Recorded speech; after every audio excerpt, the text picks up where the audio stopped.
Hello, everybody. This is Reading with Randos, where we read C.S. Lewis's A Grief Observed. This is installment 7. I'm Job, and I like the book. I'm Jeff, and I like Job. I'm Luke, and I like to party. All right, let's party. Hey, I like to party. Hang on. Yeah. Depends whether it's a metaphor for something else. In any case, let's party with grief. Party with grief. We're starting with chapter 2. For the first time, I have looked back and read these notes. They appall me. From the way I've been talking, anyone would think that H's death mattered chiefly for its effects on myself. Her point of view seems to have dropped out of sight. Have I forgotten the moment of bitterness when she cried out, "And there was so much to live for"? Happiness had not come to her early in life. 1,000 years of it would not have made her blasé. Her palate for all the joys of sense and intellect and spirit was fresh and unspoiled. Nothing would have been wasted on her. She liked more things and liked them more than anyone I have known. A noble hunger, long unsatisfied, met at last its proper food, and almost instantly the food was snatched away. Fate, or whatever it is, delights to produce a great capacity and then frustrate it. Beethoven went deaf, by our standards a mean joke, the monkey trick of a spiteful imbecile. And it's kind of strong. Yeah. That's hard. My first takeaway from it, I guess, is a couple things. I have a very strong resonance with what seems to be Lewis's description of H. Just the sentence, her palate for all the joys of sense and intellect and spirit was fresh and unspoiled.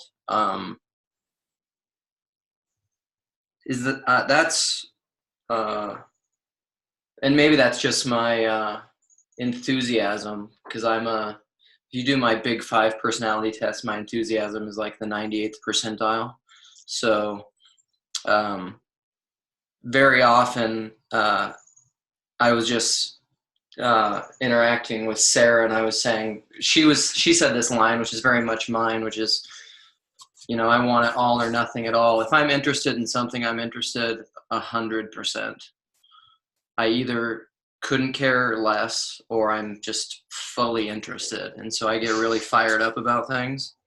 And so I can relate. That's usually my greatest connection with people, is just like, if I sense, it's the Lewis kind of description of friendship is you too. When I see someone else who's passion, it's hard for me to love something more than just passion in someone else.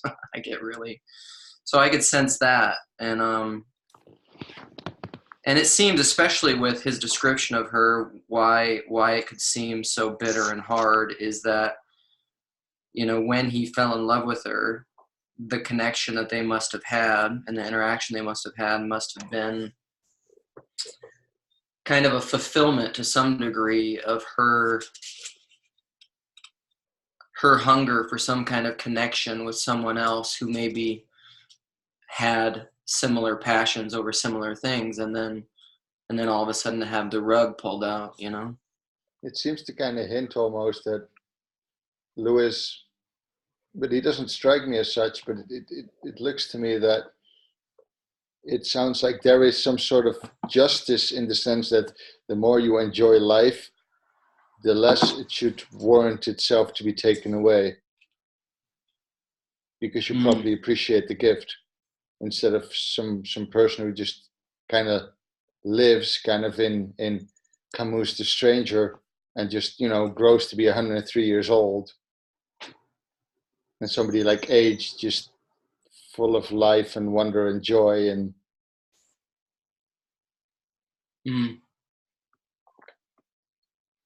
Yeah. It's like, what that makes me think of, and maybe this isn't what you mean, but I'm often one of the best teachers that I had in my life. I went to a Christian boarding school for a couple of years, and I had an English teacher who had a profound effect on me, and she had a husband who fairly early on in their marriage, they were in a car accident, and I'm not sure what his condition was, but it was essentially he had some degree of brain damage to the point where I don't know, he was a handicapped version of himself. So a lot of his I don't know, the shading and the coloring and the nuance that makes an individual really unique. I mean, there were glimmers of that, but they were just like a very low resolution version of that was kind of left, almost a shell of what the man was. Right. And she took care of him there, and I mean, I think I've lost touch with him, and I think he's still living, but he had no short-term memory, and I remember the description that she always said this of him is that she always felt like and I don't know what I think about it still, but she said somewhat God in his mercy she said it this way: she loved him too much that God in his mercy removed him to some degree to essentially remove an idolatry that she had for him. Which seems like she just said like it's almost as if, and I don't know what I think about that. I mean, it's almost as if she loved him too much that God removed that as a hindrance. I mean, maybe it's such a degree. I don't know. I don't know what exactly I feel about that. In a way, it's very beautiful. I'm sorry to interrupt, Luke. I just go ahead. I haven't read through the book that we're working on right now all the way to the end in several years now. So I can't remember if it's a theme in this book, but I'm pretty certain I remember it being a theme, exactly what you're talking about there, being a theme in this book, and being a theme in Sheldon Van Auken's A Severe Mercy, because it's the same type idea. Is, the love that I had for this person was a rival and was in the place of, the love that should be or can only be for God. And I think the title of that book came from something that C.S. Lewis said to him in a letter or after he had lost his wife. That book, I don't know. You've read it recently, haven't you, Joe? You have received a severe mercy. Yeah. Well, I can't claim I read it. I actually stopped. I couldn't take it. The book pissed me off. It made me just really physically angry.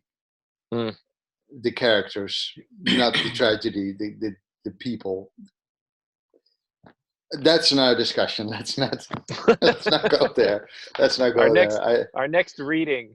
No, never. I'm not going to read that book again. However, Joe, not to interrupt you, but what you just described, and I mean, this goes all the way back to your and I first unaired conversation when we were getting to know each other. What you just described is why I like you so much. Because you feel those things that deeply. The fact that book, you couldn't even finish it. Like, your depth of feeling instantly makes me love you. Because you feel, even though we're very different people, you feel the world with what seems to me the depth that I do. Because that's how that's my way, a way I'll describe, and this relates back to kind of my first point about age, is that when I feel like other people, I feel a lot of times it's almost like the movie Pleasantville, where everyone else is walking around in black and white, and it's like they're on anti-anxiety meds and they're just like half killing their senses so that they can cope with life. And I just feel like I'm feeling all the feels so intensely. And you reading that book saying you couldn't even finish it, I'm just like, oh God, that's great. No. It just means I'm very easily irritated.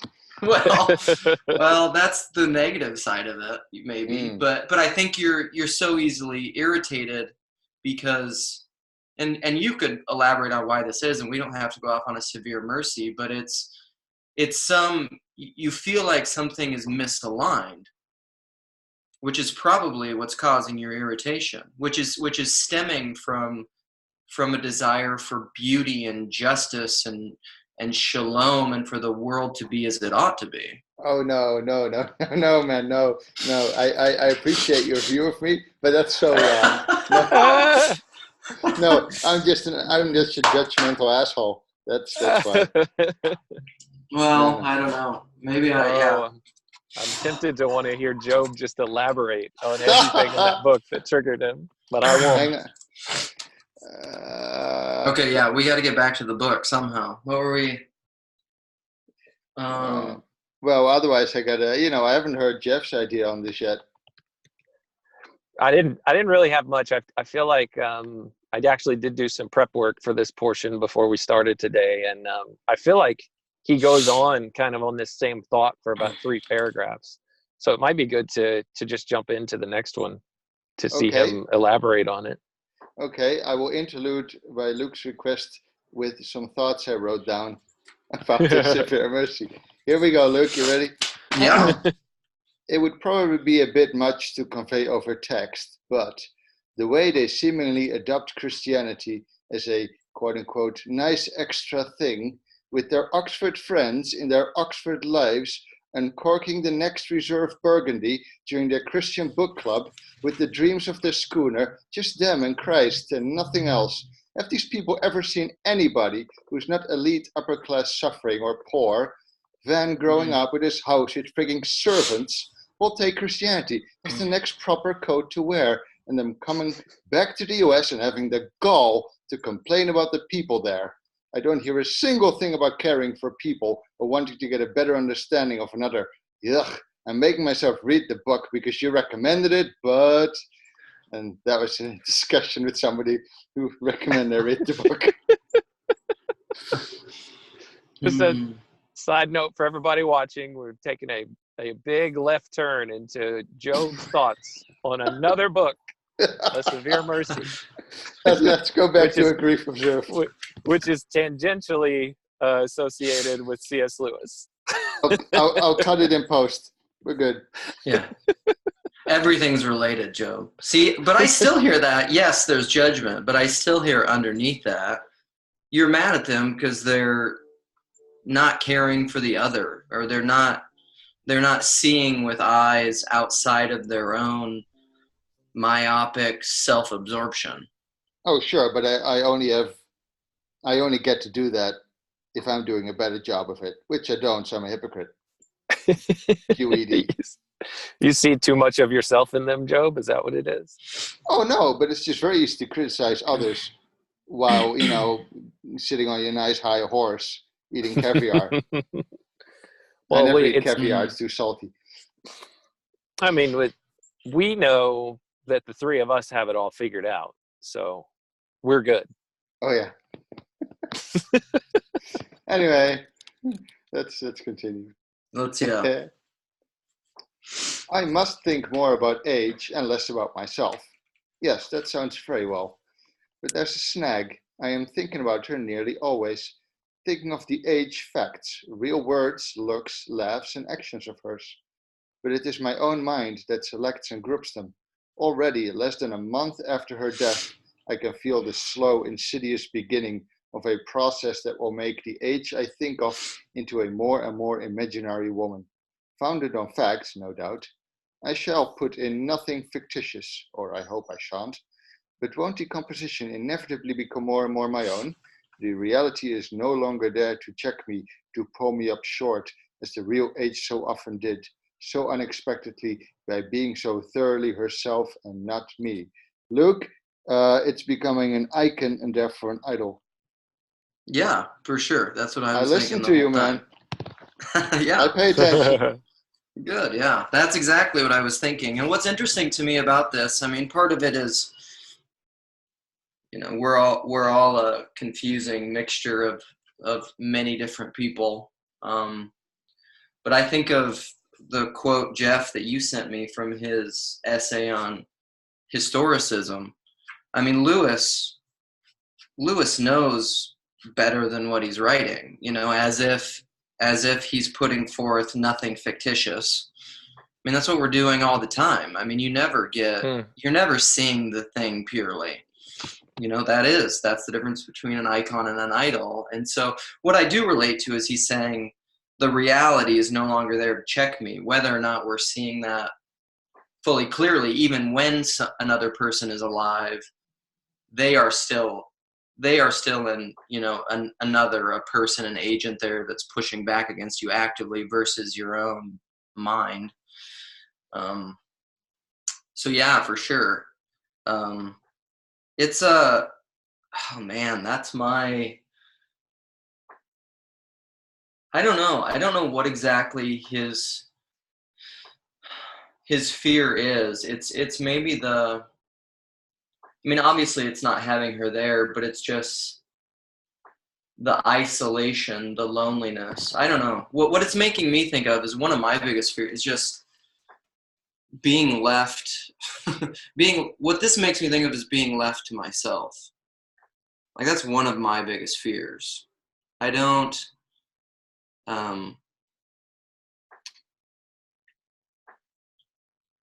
that's one of the biggest reasons I like other people, is it draws me out of my self-absorption. And so I don't know if that's what he's getting at a little bit. I mean, obviously she's not there to love. I mean, that's the easiest and simplest way to get at, but I'm trying to.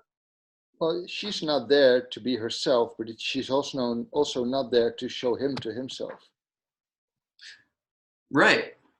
It seems like to me within this, he's saying, I mean, he's talking about this duality that's so hard, because he's saying he thinks of her always and all these things, but then it's my mind that selects and groups them. Interestingly, this is getting into, I think, a lot of what the whole Paul van der Kleij discussion is getting into, which is,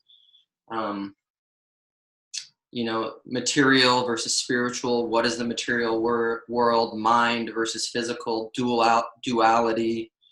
I mean, it's getting into all that. What is me? What is the other? Your mind is always processing everything. And so you can't, it's not as if you can,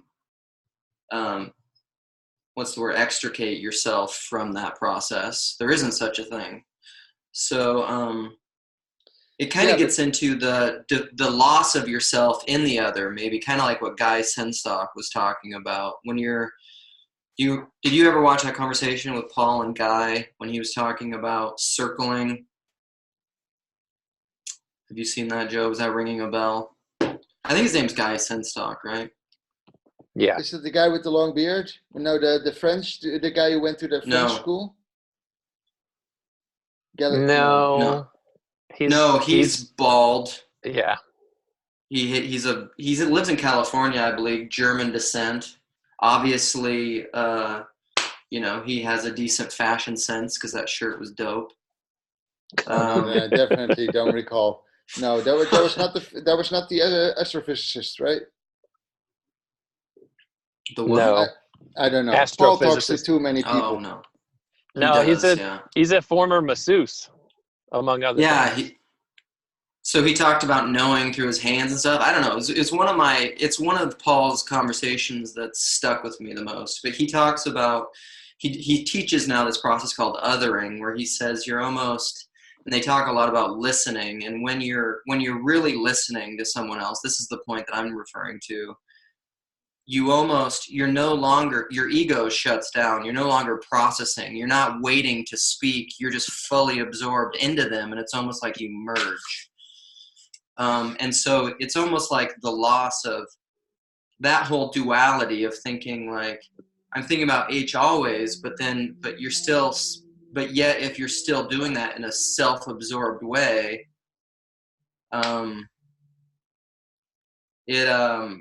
you're not really fully engaged and absorbed into the other. You're just within yourself. And then obviously when someone's deceased, it's really hard to do that, because the only way you can do that is, I don't know, interestingly, it probably goes back to an icon. That's probably what meditating and prayer and looking at an icon is supposed to do, is it's just this inanimate thing, but you're supposed to meditatively and contemplatively see through that thing to the transcendent thing. So say you have an icon of John Chrysostom, and Yeah. let's say you would meditate on that, just to go on a bit of a tangent. Sure. Do you meditate on who they were and what they taught, or is it something else? This is something I don't know enough to answer that question. I mean, this is the thing, I'm not I'm just learning and delving into these things a lot myself. And so even when I speak of these kind of practices and iconography, I'm speaking about it mainly from ignorance and intuition. So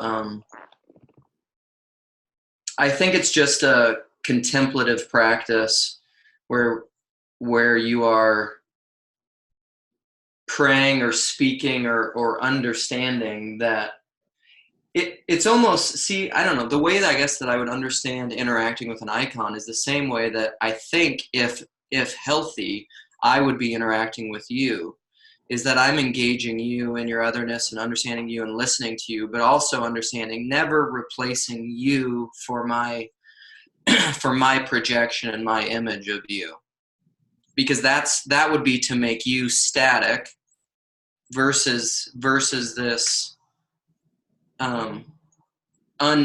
unknowable in totality infinity of what you are, versus my mental image of you. I don't know, maybe this is getting too esoteric for Okay. for a group observed. I was curious. Right. Well, I don't know. I'm just talking it out. I don't know. That's all right. Yeah, it's fine. Jeff, Okay. you got anything? The only thought that I had is probably pretty much in line with everything that you were saying, Luke. It might just be saying the same thing in a different way, but just another idea that came to mind is, even when you're interacting with a person, like face to face, or even as we are, in a screen to screen, but we're having conversations with each other. Like there are so many filters between the real you and the real me. And so even as we're interacting with each other, even in the flesh, it's not a full representation of the person, because we're limited by language, we're limited by our bodies, we're limited by the things that keep the fullness of our being from actually communing with one another, right? And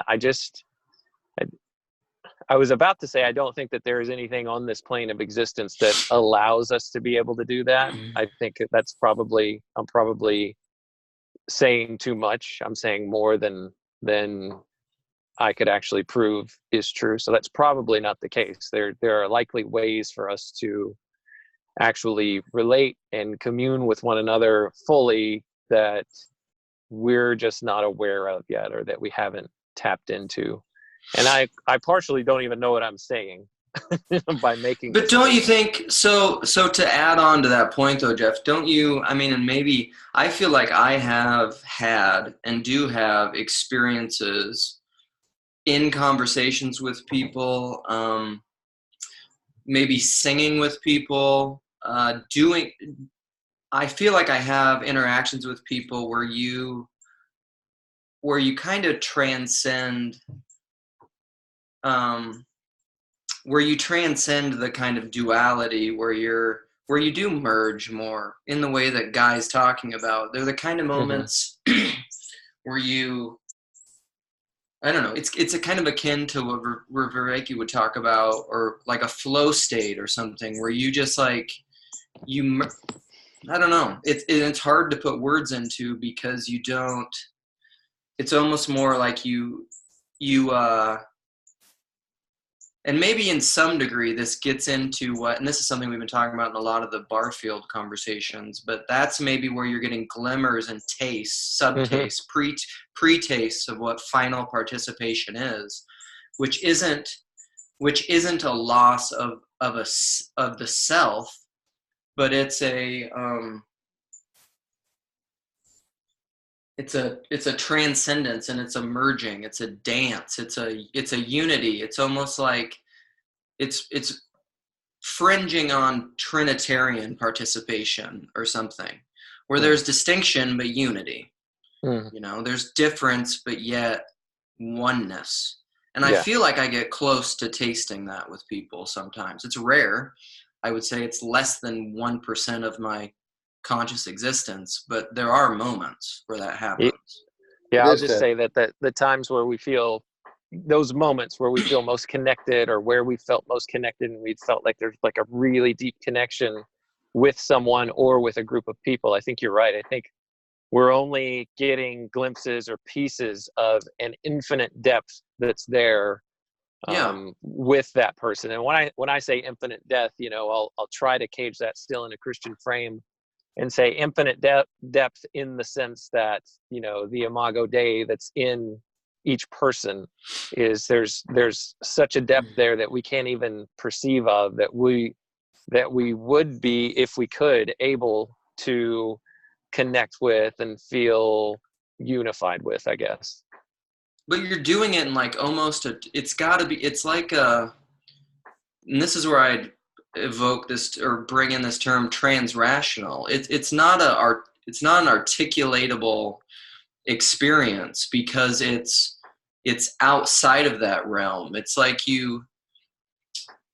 it's almost more akin to like a musical experience. It's like when people I don't know who was talking about this, maybe Peugeot was talking about it, but like at a concert when everyone is in sync or in rhythm and they've lost themselves and they're fully into, or like a good movie or something, you're participating and everyone is simultaneously brought together, but yet all those things are somewhat impersonal because you're all focused on something else. But that's where like the idea of the divine dance, it's like it's like a face-to-face merging connection of both of those things. And so, and I don't know, and maybe to take it back to what Lewis is talking about is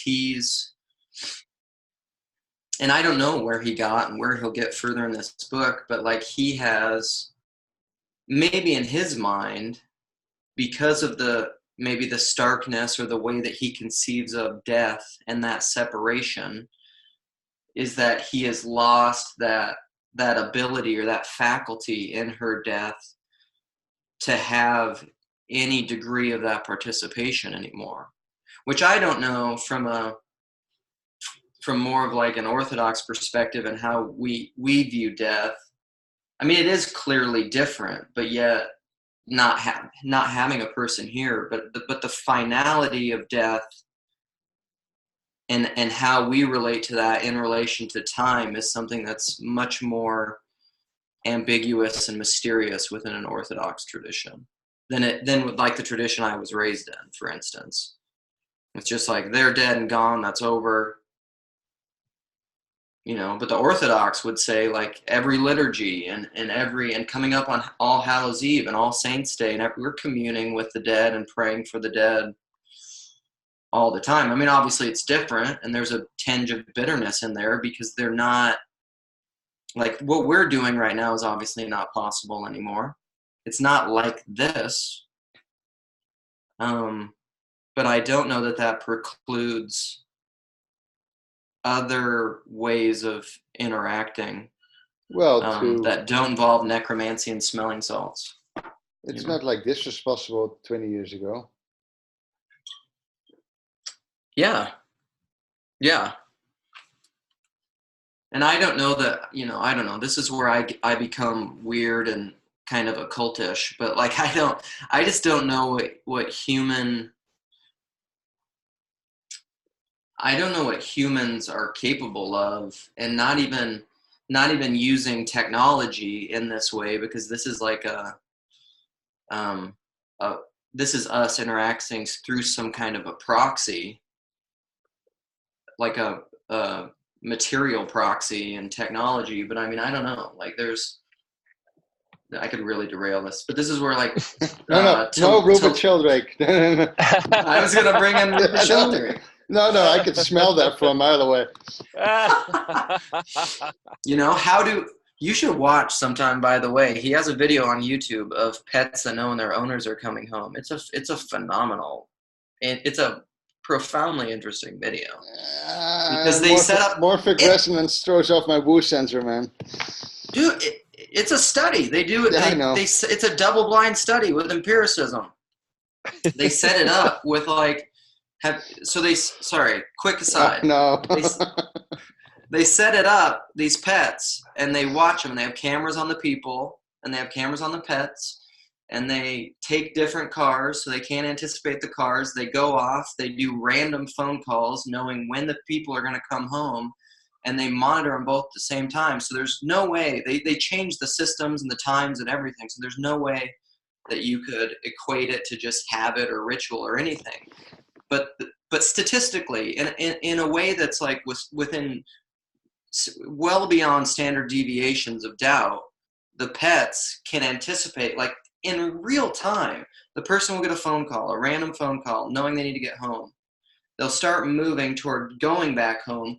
The pet, who is sitting on the floor unmoving, will get up, go over, start walking to the window, and go through its ritual that it does when the owner typically comes home. But it's like the pet knows. But I'll send it to you. Well, we'll put the link to the video in the comments, and everyone can watch and decide for themselves. I know. I call bunk. My cat doesn't give a shit when I come home. Well, this is about dogs. Yeah, I know. Okay, see you, Lewis. Okay, but I was gonna say, I just have one more thing to say on this passage, and then we can go to the next one. The sense that I got that Lewis was getting at here is we have snapshots and ideas of what other people are like. And, you know, in the first passage, he called it facts, and he says, I hope I'm not introducing anything that's false in here. But even with the facts, they're insufficient. Because even when I held the facts, whenever, you know, H was in my life, she would completely obliterate those facts with the real, I'll implant the word chaos of another person. Because just when you think you know what someone's going to say or how they're going to react, no matter how well you know them, sometimes they're not going to meet that template. They're not going to, you know, they're going to completely what you expected is going to be subverted. And that is the beauty, that is the horror and the glory of a real person and being in relationship with someone else. Yeah. And we do that to ourselves too, right? Yeah, absolutely. Well said. Good job, Jeff. Thanks. You're the best. Next to Job. The most precious gift that marriage gave me was this constant impact of something very close and intimate, yet all the time unmistakably other, resistant in a word, real. Is all that work to be undone? Is what I shall still call age to sink back horribly into being not much more than one of my old bachelor pipe dreams? Oh, my dear, come back for one moment and drive that miserable phantom away. Oh, God, why did you take such trouble to force this creature out of its shell if it is now doomed to crawl back, to be sucked back into it? This reminds me of a particular image that I saw on the Antinatalist subreddit, which you could do better than to visit. It's particularly nihilistic. I didn't know it existed until a couple of weeks ago, but John Buck had written this play called The Antinatalist, so I looked up what it was. The meme was something about the horror of being a consciousness trapped in a flesh prison with the only consequences to be none again. So you have to go to all this suffering in your fleshy prison, and then, well, who knows what happens after, but in the anti-natalist view, probably nothing. But this same, who said that recently? I'm trying to remember who said it. I was reading a blog interview, or I was watching something, and they said that it didn't make sense to them that all that human existence collected all this knowledge and all these experiences for zilch, basically. That human existence in that sense didn't make any sense from a religious perspective. Because, I feel like, oh, sorry, go ahead, Joe. No, sure. I was just going to say, I feel like the spirit of something like that was in part of what Jeff Q, who talked to Paul not too long ago, was saying, where he was saying, if we can't, I think he was linking it to climate change in particular, but saying if we can't, what are we storing up all of this history for? What is this all about if we can't? And I'm probably getting it wrong now, but if we can't get it, we can't maintain the next generation and the next generation and the next generation, then then what is all this for? And so that sounded reminiscent to what you were just saying there, Job. Well, and the antinatalists, I mean, they're quite easy to understand. And I mean, to your point, yeah, well, why do we all that? Why do we collect all that history? I mean, from a religious perspective, it makes perfect sense. From a naturalist, materialist perspective, I can't ground it anywhere, so I try not to think about it. Oh, it's a very to allude to and plug our other reading with Randos. It's a very Western worldview. The promulgation of the species, like that's the ultimate thing. Why? Nobody can say. Well, we can transcend it. It's okay. Yeah, it will. We'll know someday. Yeah. No. Yeah. I should not go there because that stuff is way too easy. Yeah. It's a yeah, I don't have anything else to say. Let's keep reading. Yeah, still the most precious gift that marriage gave him was that connection, intimate connection to the other in that level. Yeah. Which is quite interesting because this is related, but kind of an aside. Something that comes up, at least in Christian circles that I pay attention to and travel in, is how a lot of times marriage, although amazing and a gift and a really great thing, can become idolized.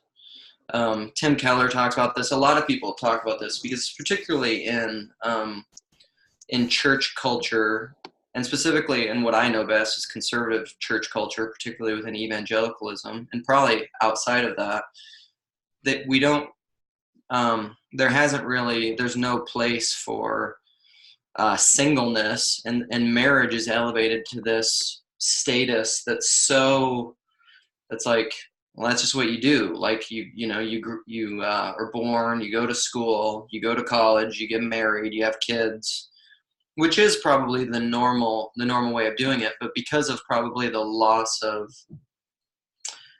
monasticism and religious orders where you're just committed to, as a single service or something, that's lost. Because what that makes me think of is C.S. Lewis. I'd always considered Lewis to be one of those people who I had always been envious of the kind of connection that he had, or at least that I projected him to have with the Inklings.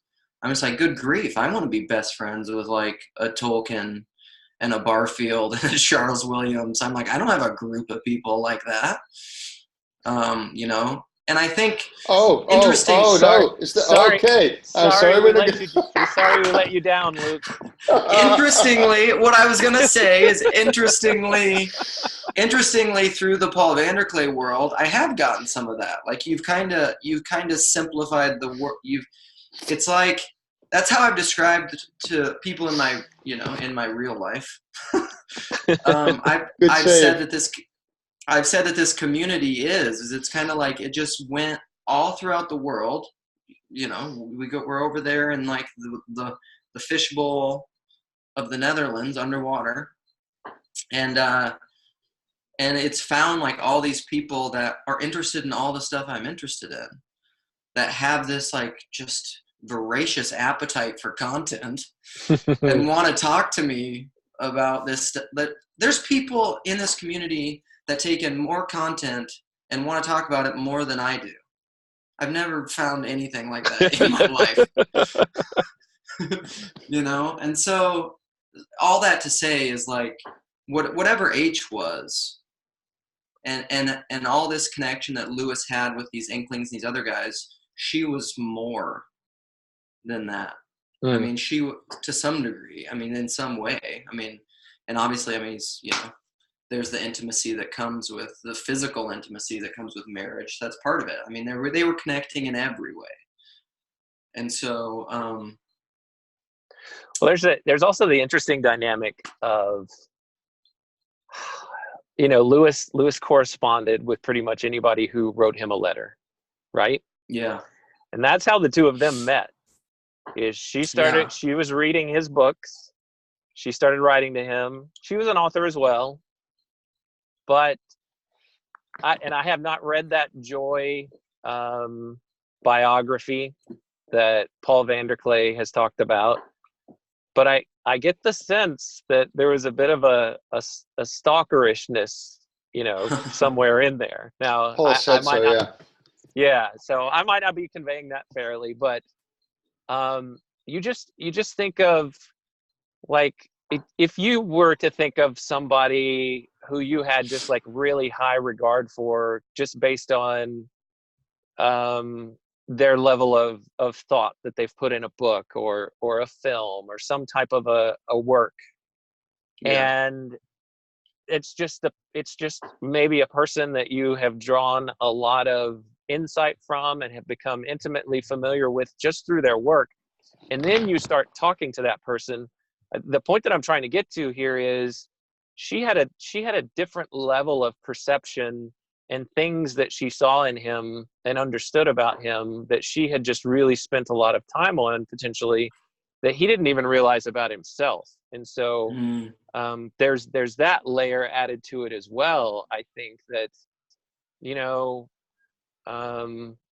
that just, I don't know really where I'm going with that, but just trying to think about it in those terms as well, I can see how, that added level for him is just even perhaps even a greater loss than maybe somebody who wasn't, I guess this is probably unfair to her, as fangirl as she was about him. Man, it's what that made me realize is my unfelt need for a stalker. Like, I think I need a stalker to help me just like realize things about myself and really color out my world. It's like, I've started pushing these videos on my wife. I'm like, honey, I need you to, this is true though. I've told her, I really want you to start watching these videos. I want you to start learning more and more about me. Well, Jeff and I have talked about this offline, but like what I said to Jeff is, and I don't think you'd mind this sharing, but she's watched a few of your videos. I don't even ask my wife. She's like, I'm not going to watch these videos. There's no way. She gets enough of me. Trust me. Yeah. No, I kind of get where it's a good point, because they wrote for a long time and then they met in some pub and then that happened. I mean, as far as I understood the movie. But I mean, I've had similar thoughts. Like, I wrote letters back and forth with my wife for 8 years before we even met. Yeah.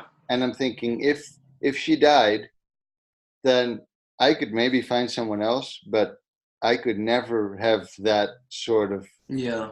like, that was just, yeah, that was like, how old was I? I was 14. And then, so yeah, that was until I was 24. We just wrote. So it's actually kind of interesting because right outside the camera view is the big box of letters that we can be going to. We sometimes kind of look through them. And yeah, that's cool. That's kind of nice synchronicity. We got about 10 minutes. What do you want to do? Try one more? Yeah, let's go over that last bit. All right. Yeah, let's have some goals, bucko. Today, I had to meet a man I haven't seen for 10 years. And all that time, I had thought I was remembering him well, how he looked and spoke, and the sort of things he said. The first 5 minutes of the real man shattered the image completely. Not that he had changed. On the contrary, I kept on thinking, yes, of course, of course. I'd forgotten that he thought that, or disliked this, or knew so-and-so, or jerked his head back that way. I had known all these things once, and I had recognized them the moment I met them again. But they had all faded out of my mental picture of him, and when they were all replaced by his actual presence, the total effect was quite astonishingly different from the image I had carried about with me for those 10 years. How can I hope that this will not happen to my memory of age? That it is now happening already? Slow, quietly, like snowflakes, like the small flakes that come when it is going to snow all night. Little flakes of me, my impressions, my selections are settling down on the image of her. The real shape will be quite hidden in the end. 10 minutes, 10 seconds of the real age would correct all this. And yet, even if those 10 seconds were allowed me, 1 second later the little flakes would begin to fall again. The rough, sharp, cleansing tang of her otherness is gone.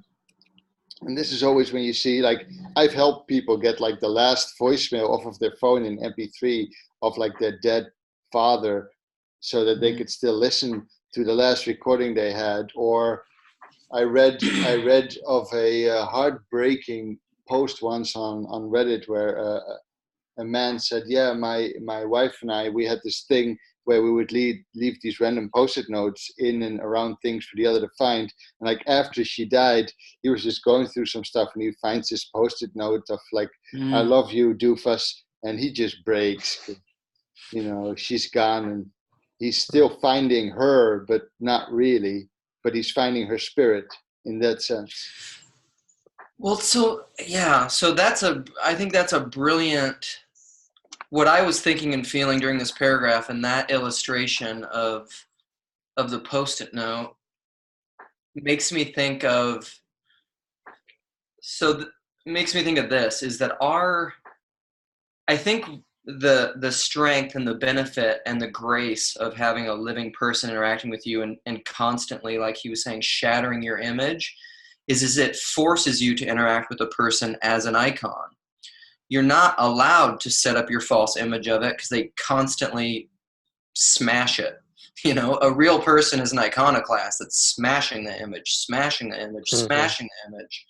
But when they're gone, that grace isn't available to you anymore. So then you misremember and you set up that image as this eternal thing that's faulty. And I think, and it makes me think of even one of the biggest things that I got from the book Loris, and I believe this is true, that in the final analysis, time isn't real, is that when you were saying, and this is maybe just my, I don't know, call it what you will, mystical or romantic spirit, but when you told the illustration of the note, that was her communicating to him. Even though, I mean, like the timing of it all, like to me, it's like that's her communicating to him now. So like, I mean, and I think the reason that it was so effective for him is because that was a gateway. That was a gateway to communion that he related to. And it's not that she was, I don't know, it's almost like the intuitive hope that we know that grief is like a, I don't know how to say this. that grief is just a processing. I don't know, because that's just what it makes me think of is, I don't know, now it makes me, have you guys ever heard of the movie About Time? It sounds No, familiar. So this will get into, it wasn't an overly popular movie, but it's got it's got Rachel McAdams in it. Was it You weren't period? gonna say it. Was it a period piece? No. And it's got, what's the guy's name? He's a British actor. He's like, Oh, he's one of the the guy guys from that, Star Wars. yeah, the new Star Wars. Alec McGuinness? Crappy prop. No, Oh. The redhead the redheaded guy. with like the scar, who's I can't always even afraid. think of his character's name. Well, I can't either because the new Star Wars are not memorable. Is a redhead in Star Wars? Yeah. He was also in an But- episode of Black Mirror, but I digress. Yeah, he was. So anyhow, that movie is about it's about time, and it's about a love story related to time. And I don't know, for some reason, it's popping up in my saliency right now that's connected to these things of relationship and love. I don't know. I'm gonna have to rewatch it now. I don't understand how you can experience grief if time doesn't exist. How can you have an experience without time? Well, this is the weird thing about our finiteness is it's kind of like how consciousness is we've talked about this recently, and we've touched on this a bunch, that consciousness is a lot of what consciousness is. It's a Jordan Peterson thing, is a limitation of your perception so that you can focus on things. And Paul talked about this recently in one of his things is because if you were, when he was alluding to psychedelics, and maybe what psychedelics are just at taking the blinders off, removing filters, but like you can't function that way. You know, that's why, like, if you're tripping out on mushrooms, you just sit at the base of a tree and just awe and wonder, you know, because you're seeing so much more than you normally see. And in order for us to function and like focus and build a road, you can't just be in awe and wonder all the time. You got to strip a lot of that out so that you can focus on these minor details. And this touches on all the things that we've been talking about, of like our icon and our images and our limited perceptions of people, because you can't take it all in. We're finite. I think the same is true in relation to time. And this is kind of the mystery of what some kind of final participation in eternity is, in my opinion, is that, it's hard to, because all thinking is analogical, I have nothing to compare this to. It's like understanding eternity. What does an experience mean outside of time? I don't know. But I do think something like that is possible. I don't know. That gets into really complicated theories of time, but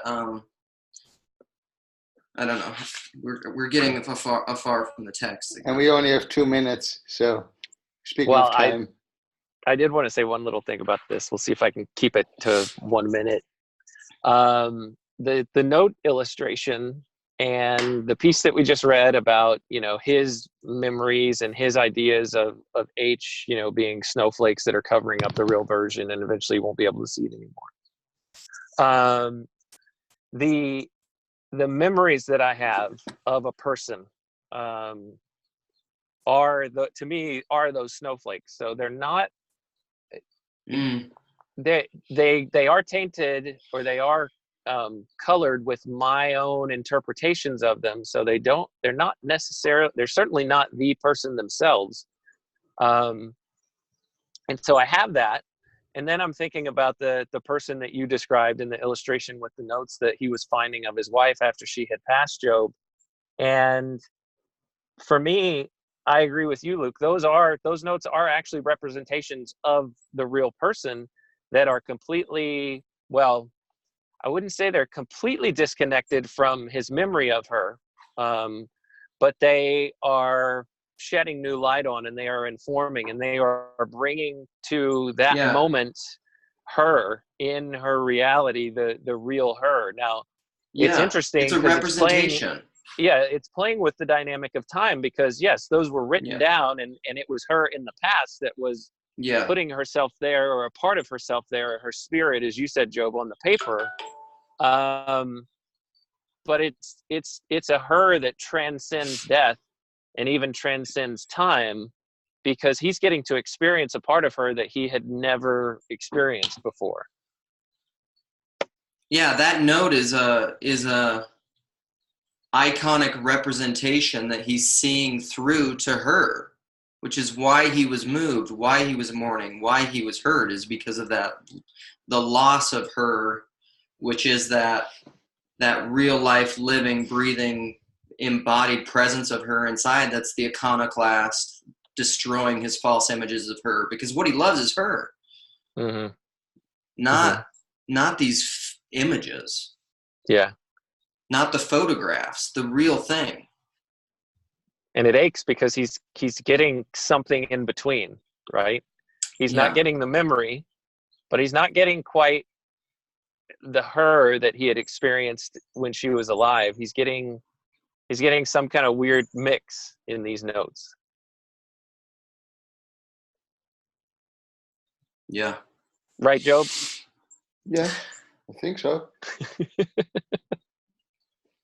It made me think of the spirit that transcends death walking on the water, but that's a whole different thing. So I couldn't completely make it work. It becomes too weird. I think that concludes this episode. What did you have, Luke? You got one last thing? I don't know. Job was making me think of the walking on water, which would have sent me down a very long, different rabbit trail. I was afraid it would, so I will stop recording now. Wait, Pete, somebody walked on water? What are we talking about? Oh, no, yeah, his wife's a doctor. Okay. Symbolically. Bye, everyone. Thanks. Bye. It was fun.